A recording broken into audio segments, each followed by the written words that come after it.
अखंड भारत की कौन सी विचारधारा, जिसमें भारत, पाकिस्तान, बांग्लादेश इन सबको अपना हिस्सा मानता है।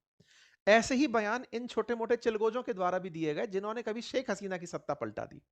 इनसे कई गुना बढ़िया तो हमारी यूनिवर्सिटीज के अंदर छात्र नेता हैं और उन छात्र नेताओं ने बढ़िया अच्छी राजनीति की है, देश की राजनीति में कंट्रीब्यूट किया है। मैं तो मानता हूं कि हमारे राज्य के जो यूथ लीडर्स हैं, जो यूनिवर्सिटीज के छात्र हैं, वो इनसे बड़े फायर ब्रांड हैं।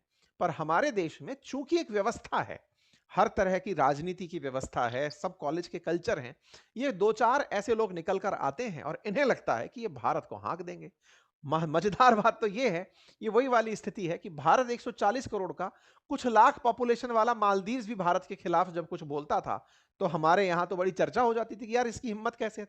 सरप्राइज तो वही होगा ना, हाथी पर बैठा ही तो व्यक्ति सरप्राइज होगा कि यार ये कुत्ता भौंक कैसे रहा है अब ये बिल्ली और पिल्ले भी पीछे पीछे दौड़ कैसे रहे। तो फिलहाल भारत में बांग्लादेश को लेकर के जो भाव है वो यही है कि ये भी।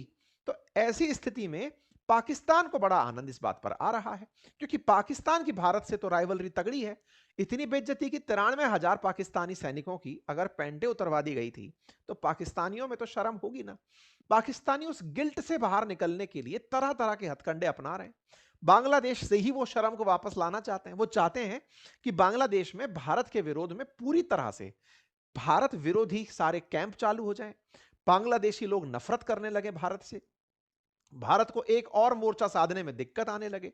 भारत की सेना अब 3 फ्रंट वॉर के लिए तैयार रहे, पहले 2 फ्रंट के लिए, फिर उसके बाद तीसरे फ्रंट के लिए तैयार रहे। और देखने वाली बात है, 47 में हमारे लिए दुश्मन केवल पाकिस्तान था, 62 में हमारे लिए चीन बना, और अब आते आते बांग्लादेश बन गया है।